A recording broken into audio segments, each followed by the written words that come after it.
በትግራይ እያገረሸ ያለው ግጭት ነዋሪዎችን ዳግም ለሰብአዊ መብቶች ጥሰት አጋልጧል ሲል አምነስቲ አስጠነቀቀ። የፌዴራል መንግስትና የትግራይ ክልል ባለስልጣናት እንደ የንጹሐንን ደህንነት ማስጠበቅ ላሉ ዓለም አቀፍ የሰብአዊ መብቶች መርሆች እንዲገዙም ዓለም አቀፉ የሰብአዊ መብቶች ተቋም ጠይቋል። አምነስቲ ኢንተርናሽናል ይህንን ያለው በሳምንቱ መጨረሻ የተከሰተውን ግጭት በተመለከተ ትናንት ሰኞ ሐምሌ 27 ባወጣው መግለጫ ነው። ባለፈው ሳምንት ቅዳሜ ሐምሌ 25 የፌዴራል መንግስትና የትግራይ ኃይሎች ሸረሪና በተባለ የሱዳን ድንበር አካባቢ ግጭት ውስጥ ገብተው እንደነበር ከተለያዩ ምንጮች የወጡ መረጃዎች አመልክተዋል። እሁድ ዕለትም ቀጥሎ የነበረው ይህ ግጭት በከባድ መሳሪያና ድሮን የታገዘ እንደነበር አንድ የህወሓት ምንጭ ለኤፍፒ ገልጸዋል። የዓይን እማኞችም እንዲሁ ቅዳሜ ዕለት ፍንዳታዎችን፣ የከባድ መሳሪያ ተኩስና የአውሮፕላኖችን ድምፅ ሲሰሙ እንደነበር ለዜና ወኪሉ ተናግረዋል። ከዚህ ክስተት በኋላ ትናንት ምሽት መግለጫ ያወጣው አምነስቲ ኢንተርናሽናል ክልሉ ዳግም ወደ ግጭት መግባቱ የፈጠረውን ስጋት ገልጿል። በአምነስቲ ኢንተርናሽናል የአፍሪካ ቀንድ ተመራማሪ ሃይማኖት አሸናፊ ስለ መግለጫው ለቢቢሲ ማብራሪያ ሰጥተዋል። የስጋታችን መነሻ ነዋሪዎችን ስናናገር ያላቸው ስጋት ነው። በቀዳሚነት ይሄ የእነሱ ስጋት ነው። ይሄ ስጋት ደግሞ የሚመነጨው ክልሉ ምናልባትም በዓለም አቀፍ ደረጃ አሁን ባለንበት 21ኛው ክፍለ ዘመን ከታዩ በጣም ከባድ መጠነ ሰፊ የሰብአዊ መብት ጥሰቶች ከታዩበት ክልል ነው። በ2020 እስከ 22 በነበረው ግጭት እሱም ደግሞ ፍትህ እና ተጠያቂነት ብሎም ደግሞ የደረሱት ጥሰቶች መድረሳቸውን እንኳን በቂ ሪኮግኒሽን በሌለበት ሁኔታ ሌላ የጥይት ሩምታ፣ ሌላ ኮንፍሊክት ይመጣል የሚል ስጋት ሲመጣ ሁልጊዜም ያለፈውን ቺሊንግ ሪማይንደር ወይም ፍትህ ያላገኙትን ጥሰቶች እንደገና ይቀሰቅሳል ማለት ነው። ከዛ በዘለለ ግን በመግለጫችን ላይም እንዳለው ባለፈው ሳምንት የተመለከትነው ቫይለንስ የተከሰተበት ኮንቴክስት ለየትም ይላል። ይሄም ዓለም አቀፍ እንዲሁም የሀገር ውስጥ ገለልተኛ መገናኛ ብዙሃን፣ ገለልተኛ የሰብአዊ መብት ተቋማት በኢትዮጵያ ውስጥ እንዲሁም ክልሉም ውስጥ መሰረት ያደረጉ እንዲሁም ዓለም አቀፍ ተቋማት ትግራይ ክልል ያሉ ተቋማት እጅግ ያነሰ ነፃነት ያላቸው ከፍተኛ ጫናና ጭቆና ውስጥ ያሉበት ኮንቴክስት ነው። ይሄ አንደኛው የሚያመጣ ሁለት ነገር ነው። አንደኛ ሁልጊዜ ኦቨርሳይት ሲኖር ወይም ክትትል ሲኖር፣ የሰብአዊ መብት ክትትል የሰብአዊ መብት ምርመራ የሚያደርግ አካል ሲኖር ሁልጊዜ በግጭት ውስጥ የሚሳተፉ አካላት ጥንቃቄ ያደርጋሉ። የሰብአዊ መብት እንዲሁም የጦርነት ህጎችን ተዋጊዎች በመላው ዓለም ያለ ፓተርን ነው ያከብራሉ። ሁልጊዜ የሚከታተል አካል ሲኖር ምንም አይነት ክትትል ወይም ኦቨርሳይት በሌለበት ጊዜ ግን ይበረታታሉ መብቶችን ለመጣስ እንዲሁም የጦርነት ህጎችን ለመጣስ ማናለብኝነት። ይሄ ደግሞ ቅድምም እንዳልኩክ ምንም አይነት ፍትህና ተጠያቂነት በሌለበት ኮንቴክስት ውስጥ ስለሆነ ማለት ነው። ሁለተኛው ግን እነዚህ ክትትሎች ጥሰቶች ሲመጡ ደግሞ ለተጠያቂነት ማስረጃና መረጃ ሆኖም ያገለግላሉ። እነዚህ በሌሉበት ገለልተኛ ሚዲያ፣ ገለልተኛ የሰብአዊ ተከታታይ የሀገር ውስጥ ተቋማት እንዲሁም ዓለም አቀፍ ተቋማት በሌሉበት ይህ ግጭት ያገረሻል የሚለው ስጋት ነዋሪዎችን ለከፍተኛ ጭንቀት ዳርጓል ብለን እንረዳለን። እኛም ያንን ኮንሰርን እንጋራለን። ነዋሪዎችን የት አካባቢ ያሉ ነዋሪዎች ናቸው ያናገራችኋቸው? በመላው ትግራይ ያለፉት ጥቂት ወራት ያለፉት አይገስ 2 ወራት የተለያዩ አይነት ዳታዎችን ስንሰበስብ ነበረ። ምናልባት የወጣ ሪፖርት ባይኖርም በጣም በርካታ ሰዎችን ስናናገር ነበረ። በክልሉ ሁላችንም እንደምንረዳው እንዲሁም አንዳንድ ተቋማት ይፋዊ መግለጫ እንዳወጡት የተለያዩ ለውጦች ተመልክተናል። የግዳጅ ምልመላ፣ የመገናኛ ብዙሃን ተወካዮችን አነጋግረናል። ከግዳጅ ምልመላ የተረፉ ሰዎችን አነጋግረናል። የዓይን እማኞችን አነጋግረናል። ቤተሰቦችን አነጋግረናል። በክልሉ ያለው ኦቨርኦል የጭቆና ክላይሜት አሳሳቢ መሆኑን ከግምት ውስጥ እንከታለን። አት ዘ ሴም ታይም በፌዴራል ደረጃ ደግሞ ያለውን የፍትህና የተጠያቂነት እምቢተኝነት እንዲሁም ኢንዲፔንደንት ኦቨርሳይት ኢንዲፔንደንት የሂውመን ራይትስ እና የዓለም አቀፍ የጦርነት ህጎች ኦቨርሳይት አካላትን አንዳንድ ጊዜ ሆነ ብሎም ዲሚኒሽ የማድረግ አክሰስ የመከልከል ፓተርኖች አሉ። እነዚህን የተመለከቱ በይፋ ያወጣናቸው መግለጫዎችም አሉ። በተጨማሪ ደግሞ ኮንቲኒየስሊ በመላው ሀገሪቷ እንደምናደርገው ቬሪፋይበል የሆኑ ዳታዎችን እየሰበሰብን እናስቀምጣለን። በጣም መጠነ ሰፊ የሆኑ የሰብአዊ መብት ጥሰቶች መለማመድ አለ።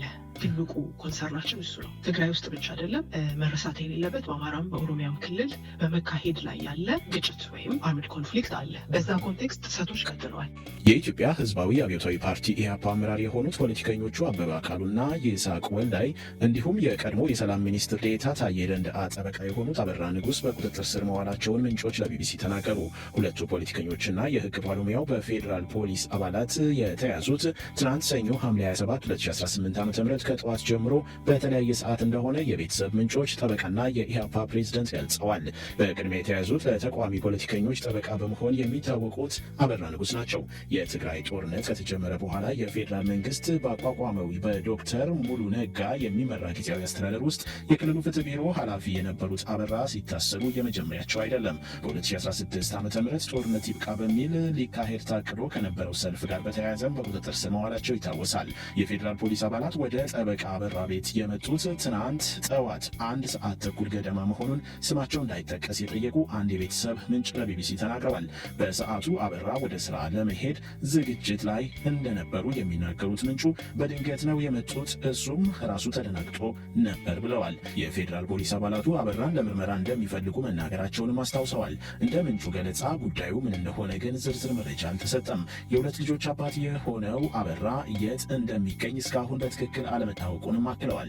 ዛሬ ማክሰኞ ከጸጥታ አካላት ጋር በመሆን ለብርበራ ወደ ቤት መጥቶ እንደነበር ምንጮች ገልጸዋል። የጠበቃ አበራን መታሰር ማህበራዊ ሚዲያ ላይ በቅድሚያ ካጋሩ ሰዎች አንዱ የሆኑት የኢህአፓ ህዝብ ግንኙነት ኃላፊ የሆኑት ይስሐቅ ወልዳይም በመቀጠል ለእስር ተዳርገዋል።